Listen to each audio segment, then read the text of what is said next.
Assalamualaikum semua. Hari ni Cabi nak tunjukkan resipi ataupun cara nak buat aiskrim homemade coklat dengan menggunakan whipping cream. Okey, whipping cream ni memang rasanya memang sedap lah kalau guna whipping cream ni. Okey, mula-mula kita gunakan dalam setengah sudu besar omelette, 1 sudu besar serbuk koko. Okay, yang ni 7 sudu besar serbuk Milo. Milo yang kita duk minum kat rumah tu. Kita guna serbuk Milo je. Dan juga Cabi guna dairy whipping cream. Dairy ya, bukan non-dairy. Yang ni lebih lemak berkrim lagi. Dan Cabi guna dalam 2 ke 3 sudu besar susu pekat manis. Okey. Sekarang jom kita guna bowl mixer. Okey, Cabi guna mixer ya, senang sikit. Kalau kawan-kawan tak ada, boleh guna blender pun okey je. Okey, yang ni Cabi guna dalam 2 cawan setengah sukatan susu whipping cream. Okey, yang ni setengah. Lepas tu kita masukkan overload. Kalau tak ada overload pun tak apa, boleh je. Kita pakai whipping cream saja pun tak apa.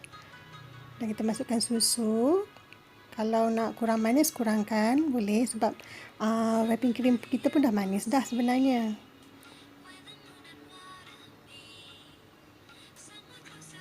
Okay, dan kita masukkan Milo.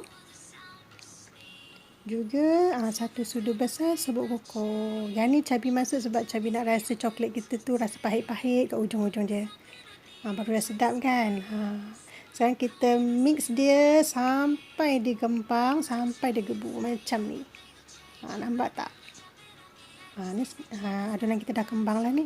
Okay, sekarang kita pindahkan ke dalam bekas. Cabi guna bekas aiskrim yang ada kat rumah je.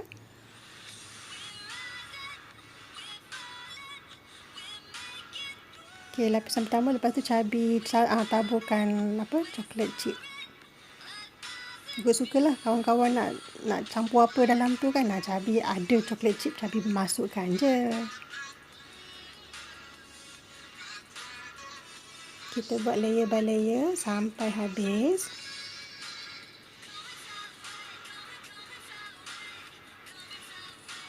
Dan lapisan atas tu kita tabur-tabur lah coklat chip kita macam ni.